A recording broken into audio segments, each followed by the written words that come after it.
Malam hari ini tentang sukses dan surga. Ini khotbah sudah beberapa kali saya bawakan, tetapi di marketplace, ya, beberapa di office ministry saya banyak sampaikan, memberikan mereka agar mereka bekerja dengan baik untuk sukses dan juga takut Tuhan. Dan beberapa dari mereka mengalami banyak prestasi dalam pekerjaan mereka, karir mereka naik dan luar biasa karena mereka bekerja dan melakukan firman Tuhan. Puji Tuhan. Sukses dan surga ini memang banyak dibicarakan orang. Siapa yang mau sukses? Pasti angkat tangan. Coba yang mau sukses? Nah, yang mau masuk surga, semua pasti mau masuk. Amin. Nah, sekarang bagaimana supaya dua hal ini bisa terjadi dalam hidup kita dan dia bertahan sampai kesudahannya. Ada orang yang mungkin mengalami tapi tidak sampai kesudahannya. Nah, jadi malam hari ini akan saya sampaikan firman ini, Bapak Ibu, Saudara yang juga menonton di live streaming, yang nonton malam hari ini bukan kebetulan, tapi Tuhan punya rencana yang besar dalam hidupmu. Ya. Silakan saudara dengar mana yang sukses, mana yang surga. Saudara bisa dengar. Oke, kenapa ada sukses dan surga? Kan ada firmannya. Kita lihat, next slide. Saya mau kalau firman Tuhan kita baca sama-sama ya. Amin. Oke, karena iman timbul dari pendengaran akan firman Tuhan. Kita baca sama-sama. 2, 3. Alangkah sukarnya orang yang beruang masuk ke dalam kerajaan Allah. Markus 10:23b. Itu sebenarnya saya tulis pakai garis ya, uang. Karena kalau disambung jadi beruang, kan ngeri ya. Nah, jadi saya kasih spasi, beruang. Lalu ayat berikutnya di Markus 10:25, kita baca lagi, 2, 3. Lebih mudah seekor unta melewati lubang jarum daripada seorang kaya masuk ke dalam kerajaan Allah. Saya tidak membahas unta malam hari ini, saya membahas yang seorang kaya saja. Kenapa itu bisa terjadi semua? Di Matius 6 ayat 21, 2, 3. Karena di mana hatimu berada, di situ juga berada. Di mana hartamu berada, di situ juga hatimu berada. Kenapa ayat ini muncul? Saya mau beritahu sama saudara, kebanyakan orang yang diberkati atau orang yang sukses, ya, cenderung, ya, dia lebih menyembah kepada kesuksesannya. Tapi banyak juga orang yang sukses dan takut Tuhan, bahkan mereka diberkati Tuhan menjadi sangat sosial. Membantu pekerjaan Tuhan, membantu orang susah banyak. Saya baru tadi lihat di beberapa slide di YouTube, itu beberapa 10 besar orang kaya di dunia, itu hampir 80%-nya itu semua orang yang sangat sosial. Dan bahkan mereka punya lembaga-lembaga misi membantu orang yang susah. Karena mereka tahu rahasianya. Ya, dan mereka hidupnya sangat sederhana. Ya, berpakaian biasa saja, tidak glamor, tapi isinya banyak saudara ya. Nah, jadi ini firman Tuhan ini mengingatkan saudara dan saya yang juga menonton live streaming ya, bahwa kita harus hati-hati dengan kesuksesan kita, dengan berkat yang ada sama kita. Amin saudara? Amin ya. Jadi harus hati-hati ya, bukan Tuhan mau bilang kita tidak boleh kaya, oh boleh. Tapi kalau kekayaan itu membuat kita jatuh dalam dosa, itu yang berbahaya. Oke, next slide. Oke, saya coba masuk ke dalam pikiran saudara. Kalau saudara mulai dengan satu pikiran, saya akan sukses. Kira-kira kalau saya mau sukses, sama nggak saya masuk surga nggak? Orang sukses pasti masuk surga nggak? Belum tentu. Orang sukses tidak masuk surga? Belum tentu. Tapi kalau saudara mulai dengan pikiran surga sama dengan sukses, pasti bingung. Surga tidak sukses.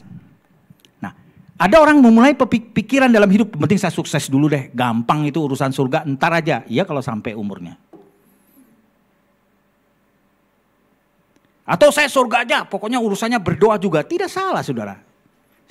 Tetapi kita juga kan masih di dunia, kita juga harus berhasil. Bahkan di dalam Yohanes 10 ayat 10 berkata, aku datang ke dunia, kata Tuhan Yesus, untuk memberikan engkau hidup dalam kelimpahan.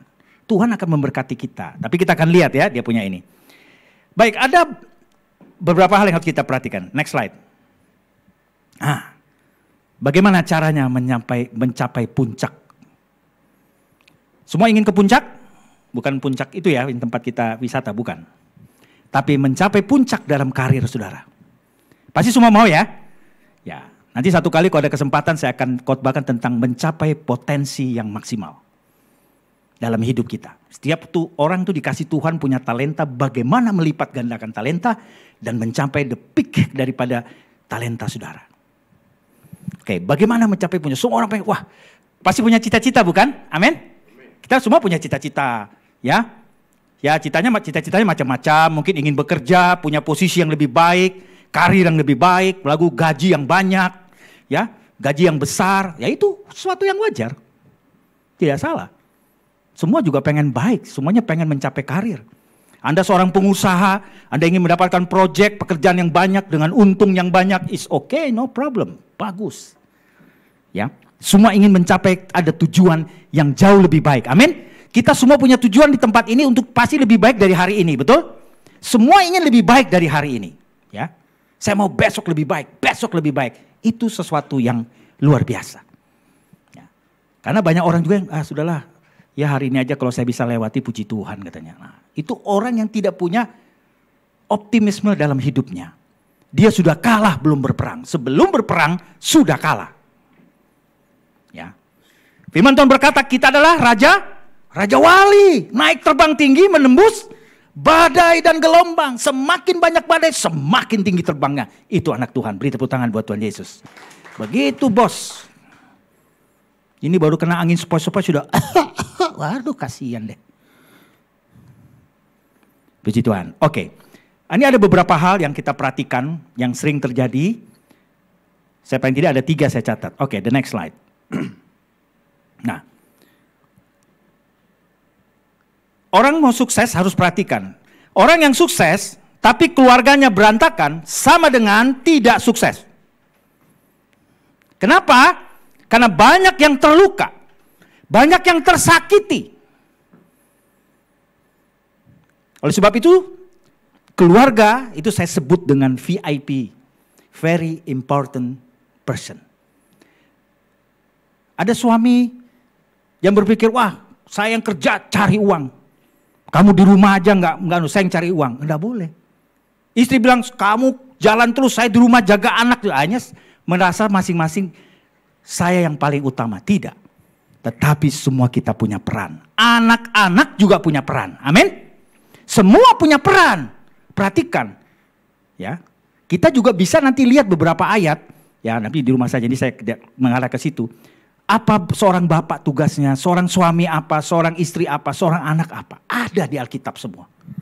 Ya. Nah saudara, di ayat ini saya ingin bicara tentang home ini. Saya mau kasih satu kesaksian.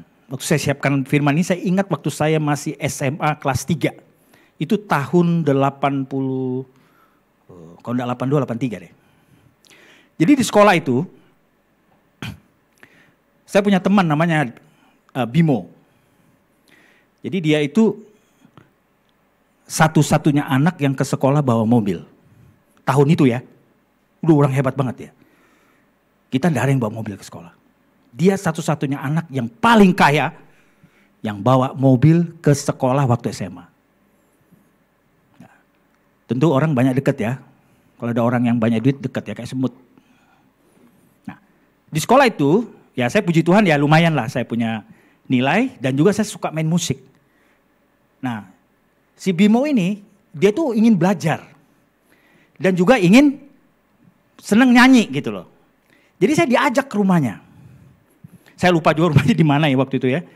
Jadi rumahnya besar sekali pokoknya, ada halamannya besar rumahnya. Sampai di rumahnya saudara-saudara. Teman saya ini, saya tanya, loh mana orang tuamu? Oh orang tua saya enggak tahu kemana. Bapakmu? Saya enggak tahu, pokoknya jalan aja. Terus kamu di mana? Saya lebih banyak sendiri di rumah. Oh. Padahal saya berpikir waktu ke rumah dia, wah saya mau jadi seperti dia nih. Nanti kalau saya sekolah dia menjadi anak orang kaya nih, enak. Saya kaya juga gitu. Memang banyak uangnya saudara. Saya pokoknya makan gratis, minta apa di kamar dia, di servis deh. Kamu di sini aja, dosa pulang. Kamu tinggal temenin saya karena saya sendirian di rumah. Waduh. Ini lanang wis lanang iki repot iki. Laki-laki dan laki-laki. Ya ada beberapa teman laki juga ikut ya. Tapi di situ, kadang saya bilang, oke kamu antar saya pulang ke rumah deh kan. Gak mungkin saya nginep sehari 2 hari di rumahnya dia. Terus pagi pakai baju sekolah lagi yang sama. Saya bilang, kamu gue anterin pulang lu katanya. Dia ke rumah saya, dia lihat di rumah saya. Ya, orang tua saya, keluarga saya. Rumah saya tidak sebagus dia. Tapi dia bilang, Hen, kamu tuh bahagia keluargamu katanya. Lalu saya berpikir, wow, ternyata dengan uang yang banyak belum tentu menjamin kebahagiaan. Amin, saudara? Ya. Nah, kita akan belajar kebenaran firman itu. Ya, puji Tuhan. Lalu yang kedua, selanjutnya, school. Kalau Anda mau sukses, Anda harus sekolah. Anda mengikuti pelatihan atau training atau kursus. Ada beberapa quote dari, ya kalau saudara dengar motivator dan seterusnya. Saya bukan motivator ya, saya pendeta.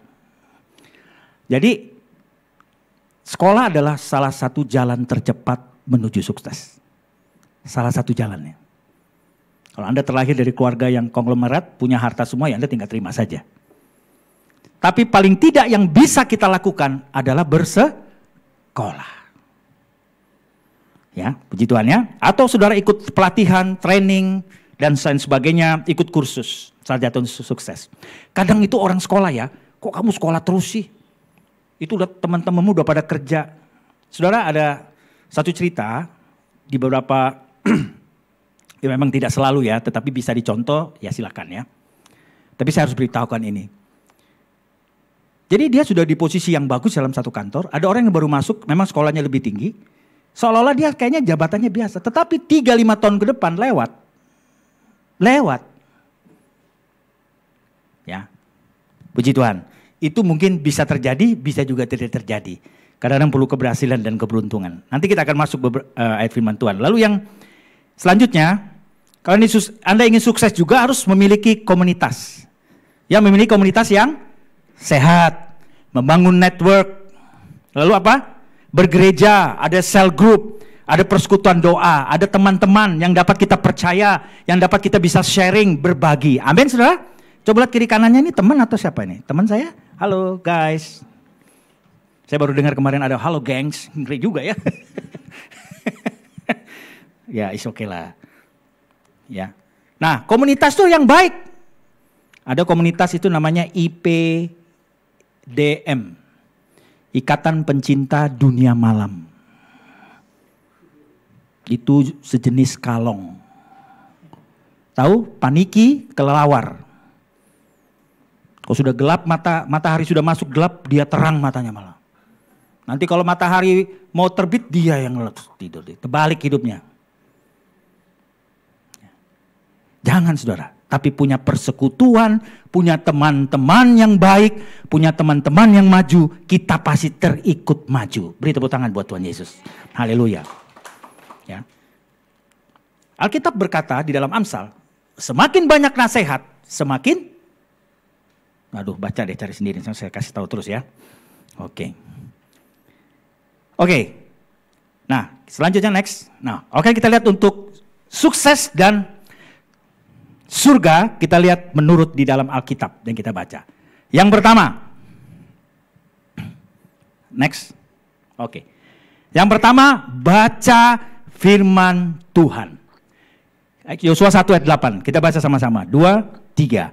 Janganlah engkau lupa memperkatakan kitab Taurat ini atau firman Tuhan ya. Tetapi renungkanlah itu siang dan malam supaya engkau bertindak hati-hati sesuai dengan segala yang tertulis di dalamnya, sebab dengan demikian perjalananmu akan berhasil dan engkau beruntung. Amin. Saudara kasih dalam Tuhan, di dalam bahasa Inggris kata berhasil itu ditulis sukses. Lalu dalam bahasa Inggris beruntung itu disebut prosperity, kemakmuran. Jadi bukan bicara uang saja.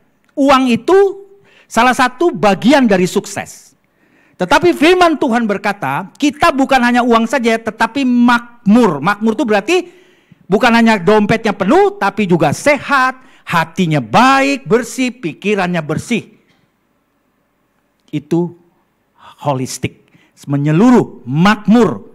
Makmur itu bicara semuanya, sandang, pangan, jiwani, batinianya dipenuhi damai sejahtera. Amin. Nah, di dalam Yosua 1 ayat 8 ini dikatakan bertindak. Kenapa harus baca firman setiap hari? Supaya kita bertindak hati-hati sesuai yang tertulis di firman itu. Lah kalau saudara nggak pernah baca firman, nggak tiap hari, ini siang dan malam loh, berarti bicara tentang setiap hari baca firman. Ya. Kalau saudara baca firman setiap hari, saudara akan hati-hati karena ada peringatan, ada warning, ada yang memberitahu, hati-hati, ini firman Tuhan berkata hari ini apa. Jadi kita berjaga-jaga. Nah, hati-hati juga itu salah satu prinsip dalam orang berbisnis, betul? Orang berusaha, saudara kalau bekerja, apalagi yang bagian keuangan, accounting, itu hati-hati tulisnya. Dia tulis 1 juta bisa 1 M, tombok. Misalkan, itu hati-hati.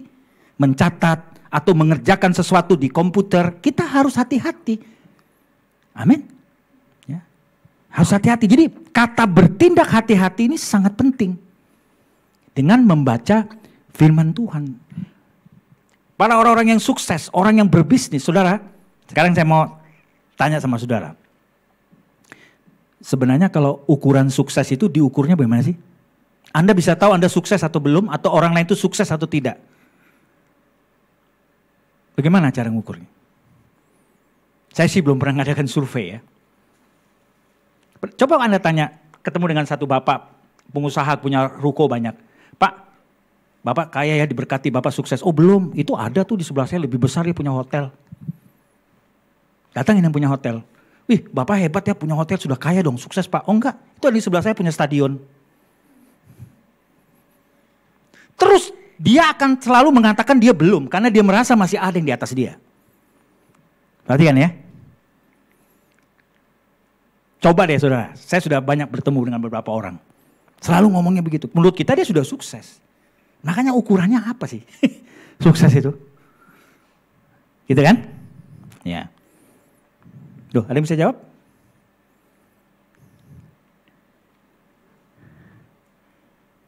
Apakah saudara sukses, timbangannya naik gitu? Atau karena sukses menurunkan berat badan, itu sukses? Ya. Ya.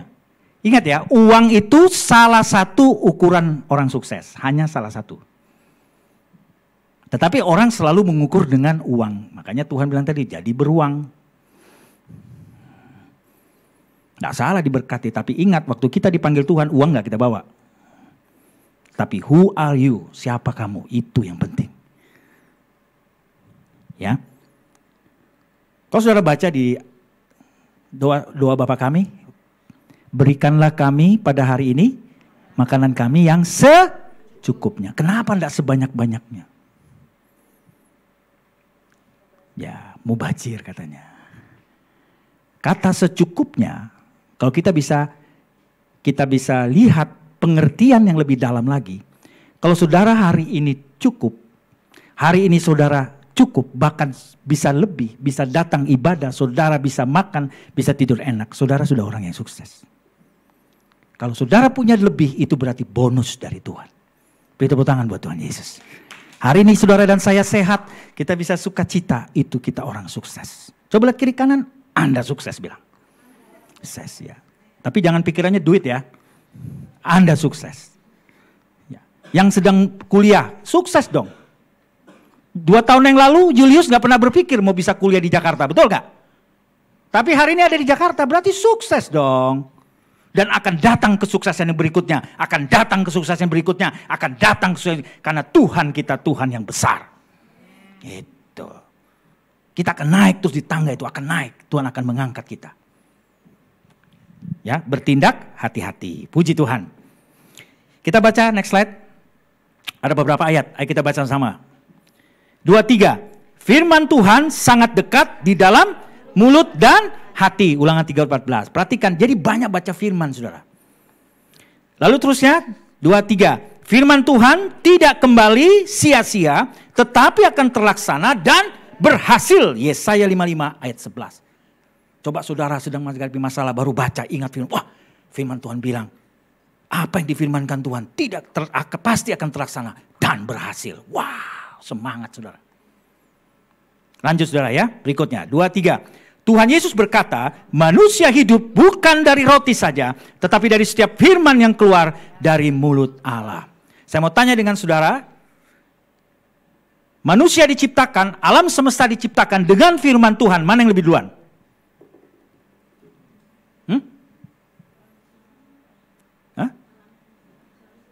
Alam semesta, manusia, segala sesuatu, mana yang lebih dulu daripada firman Tuhan?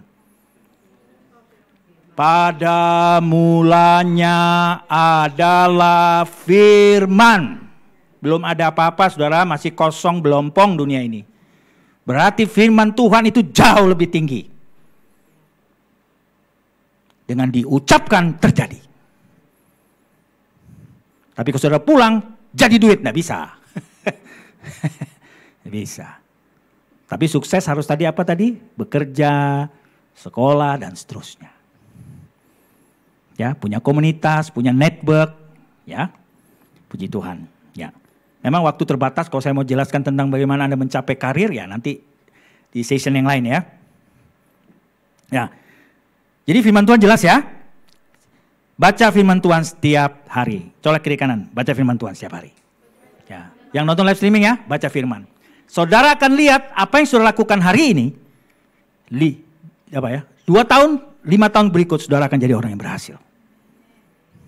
Ya. Next slide, 2. Yang kedua, kalau Anda mau sukses, libatkan Tuhan dalam perencanaan. Ayo kita baca dulu ayatnya. Yakobus 4 ayat 13 sampai 15. 2, 3. Jadi sekarang, hai kamu yang berkata, hari ini atau besok kami berangkat ke kota Anu. Ini contoh saja ya.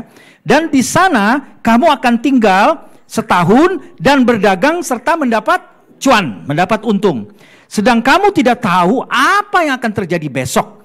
Apakah arti hidupmu itu sama seperti uap yang sebentar saja kelihatan lalu lenyap. Sebenarnya kamu harus berkata, jika Tuhan menghendaki, kami akan hidup dan berbuat ini dan itu. Amin. Harus libatkan Tuhan dalam perencanaan. Kenapa? Banyak orang waktu berencana dia pakai pikiran dia sendiri. Dia jalankan dulu, nanti kalau sudah mentok, kena masalah, Tuhan tolong saya. Baru Tuhan bilang, ngajak-ngajak dari pertama lu udah susahnya baru cari saya. Betul atau betul? Ini firman loh saudara. Oke, coba next lagi, ada ayat. Next. Baca ya, Lukas 14:28. 2, 3. Sebab siapakah di antara kamu yang kalau mau mendirikan sebuah menara, tidak duduk dahulu membuat anggaran biayanya. Kalau cukup uangnya untuk menyelesaikan pekerjaan itu. Mau mendirikan itu adalah build, membangun bahasa Inggrisnya. Duduk dulu, buat dulu perencanaan. Mau apa? Dibuatkan dulu perencanaannya. Anggaran biayanya berapa, mau beli apa, untuk apa. Kalau Anda bekerja, berapa persen harus diberikan kepada Tuhan, berapa persen harus disimpan buat nabung, dan seterusnya. Ada perencanaan, tidak bisa apa ujuk-ujuk. Oh, meaning of ujuk-ujuk ya. Tiba-tiba, suddenly lah ya. Oke. Tiba-tiba, langsung jegreng gitu, nggak bisa. Paling tidak itu yang bisa kita lakukan. Bukan di dalam dunia hayal ya. Tapi di dalam dunia nyata, itulah yang kita sisihkan berapa. Saya percaya orang yang menabung itu luar biasa nanti dia. Dia punya namanya dana cadangan. Ya, duduk dan kita harus berhitung. Nah, saudara-saudara, setiap perusahaan atau dalam sebuah organisasi itu pasti akan buat perencanaan, betul ya? Nah, dalam sebuah perencanaan di satu perusahaan bisa terlaksana 100%, bisa terlaksana 50%, bisa terlaksana 70%. Jadi tidak ada kepastian juga dalam perencanaan, betul ya? Belum tentu juga terjadi. Tetapi firman Tuhan berkata tadi, kalau kita melibatkan Tuhan, Tuhan tahu apalah arti hidup kita ini. Nggak ada apa-apanya kita ini. Oleh sebab itu waktu kita melibatkan Tuhan, ada sebuah kuasa, ada suatu wisdom, hikmat yang diberikan kepada kita para pemimpin, anak-anak Tuhan untuk maju ke depan. Apa yang harus saya persiapkan ke depan? Amin saudara? Nah, sama juga Anda mungkin, ini bicara tentang sukses ya. Sukses bicara tentang karir Anda, pekerjaan, usaha Anda. Itu juga saudara berarti mau membangun sebuah rumah tangga. Bisa juga, harus ada perencanaan juga. Dan didoakan. Amin. Ya.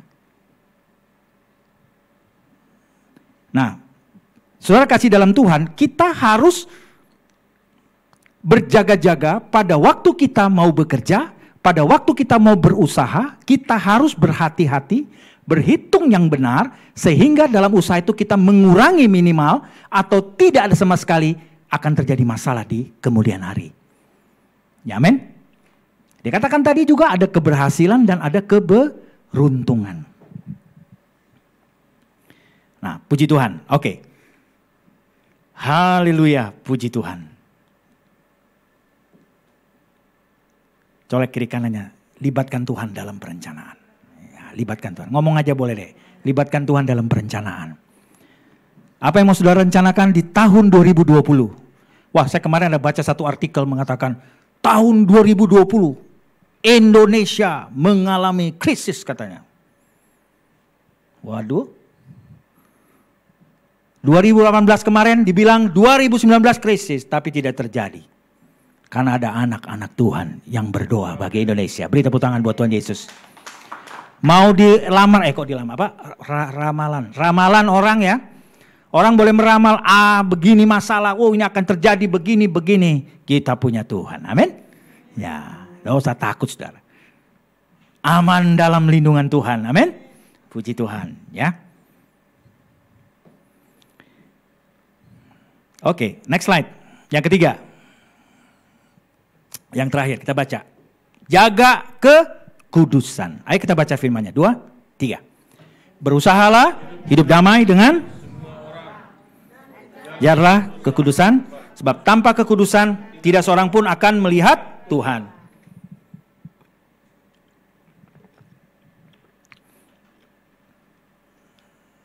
Kalau tidak kudus bisa melihat Tuhan enggak? Tuhannya di mana itu? Di surga.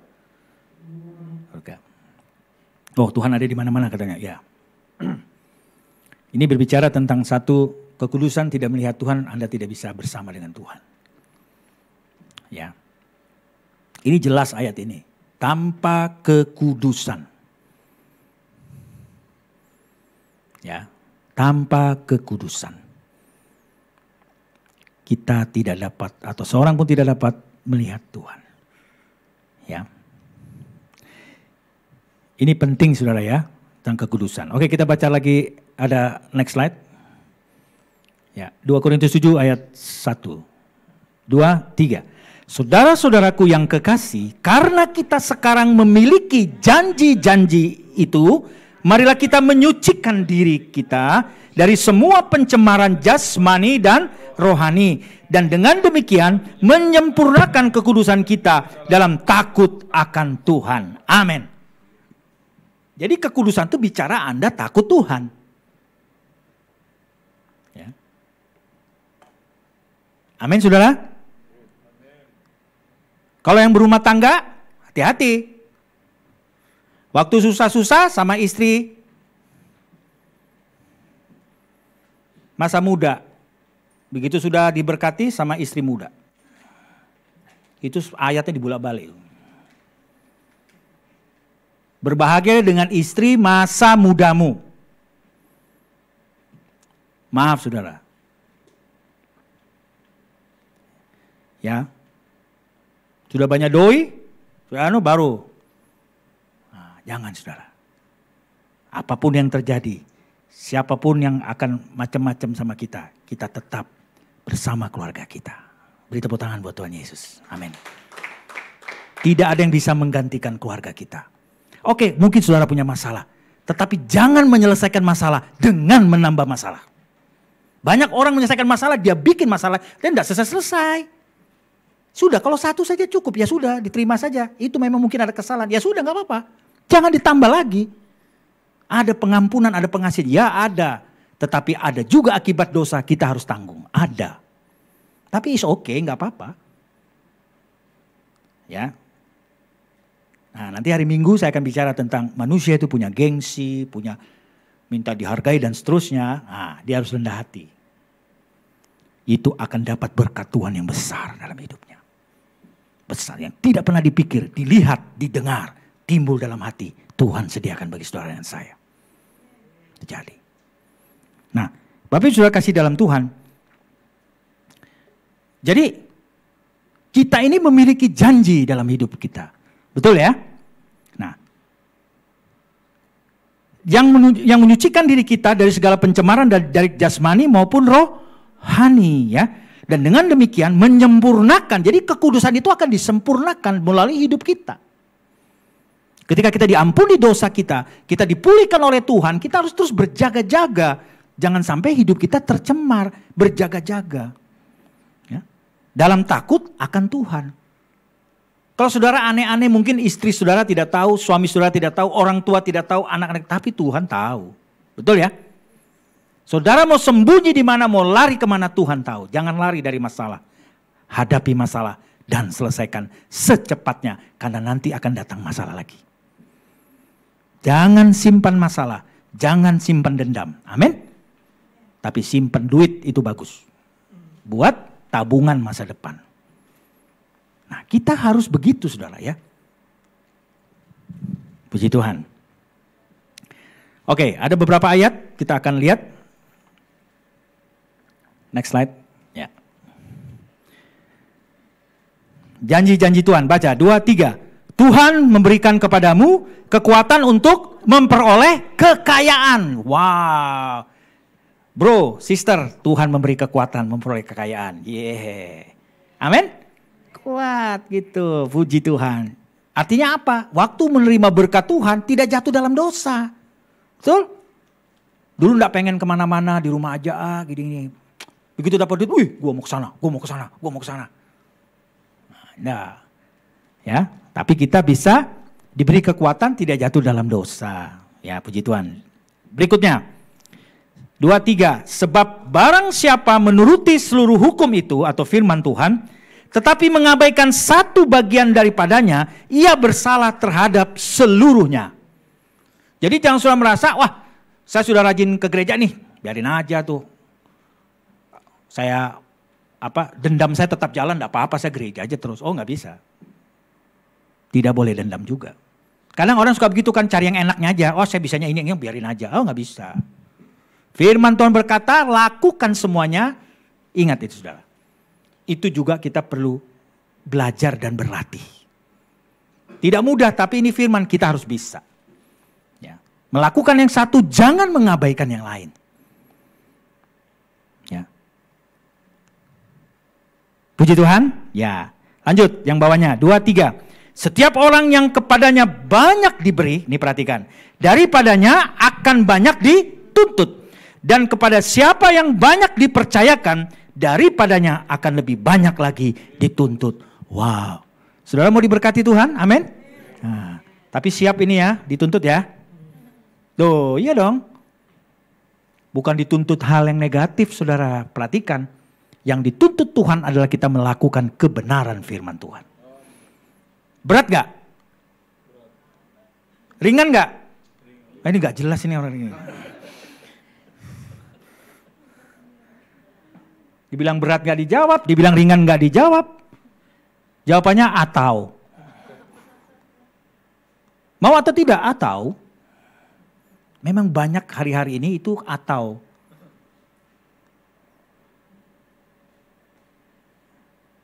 Jangan saudara, kita di dalam gray area itu sangat berbahaya. Saudara berada di persimpangan jalan itu sangat berbahaya. Bisa ditabrak lari. Sudah ditabrak ditinggal lagi, kasihan deh lo.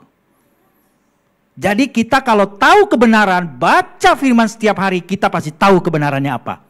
Walaupun mungkin orang gak suka sama kita atau kita, sok rohani lu, sok roh apa, ya gak apa-apa. Yang penting saya lakukan firman. Kita doakan saja dia, kita kasih dia, mungkin dia belum mengerti. Amin. Ya. Jadi harus ada juga roh maklum. Ya. Nah, saudara kasih dalam Tuhan, firman Tuhan yang lain berkata, saya banyak sekali nih stok firman yang bisa saya sampaikan. Siapa yang lebih rohani harus mengalah kepada yang tidak rohani. Nah, sekarang saya mau tanya, saudara sini rohani atau tidak? Ayo. Itu firman loh. Saya rohani aja, biar aja saya ngalus gak apa-apa. Amin. Karena berkatnya jelas. Amin. Tapi kalau saudara merasa, saya enggak lah, saya gini. Ya sudah, begitu saja batasmu. Kita tidak pernah upgrade gitu loh. Ingat ya, pada mulanya adalah firman. Ya, dimulai dengan roh, perhatikan saudara ya, jangan diakhiri dengan daging. Saya beritahu sama saudara. Dan saya juga diingatkan, kalau kita mulai satu dengan roh, dengan sukacita, dengan kebaikan, akhiri itu dengan kebaikan. Jangan diakhiri dengan daging. Ya, karena daging tidak mendapat tempat di kerajaan sorga. Amin. Bahkan firman Tuhan berkata, apalah artinya kita memiliki seluruh dunia ini, tapi kita binasa. Jadi kalau saudara mau sukses, berhasil, sukseslah, terimalah berkat yang dari Tuhan. Tuhan pasti memberkati kita. Jangan takut, wah kalau jalannya benar, usaha benar itu susah Pak diberkati. Kita harus miring-miring sedikit. Ya, miring beneran kamu nanti kira otaknya. Nggak usah, lurus saja sama Tuhan. Tuhan pasti berkati, ada wisdom. Dan banyak kok saya mau cerita kesaksian orang-orang yang takut akan Tuhan. Bahkan beberapa orang yang kita dengar di CEO Talk di kita, itu orang-orang yang luar biasa. Ya, orang-orang yang bekerja, pantang menyerah. Mereka melakukan firman, gak takut. Kalau saya lakukan firman, saya pasti diberkati. Taruh tangan saudara di dada. Saya lakukan firman Tuhan, saya pasti diberkati. 2, 3, saya lakukan firman Tuhan, saya pasti diberkati. Beri tepuk tangan buat Tuhan Yesus. Haleluya. Oke, mari kita bangkit berdiri. Kita akan tutup ya. Kesimpulannya, next slide terakhir. Baca firman Tuhan setiap hari. Lalu libatkan Tuhan dalam perencanaan. Dan jagalah kekudusan. Mari buka kedua tangan saudara.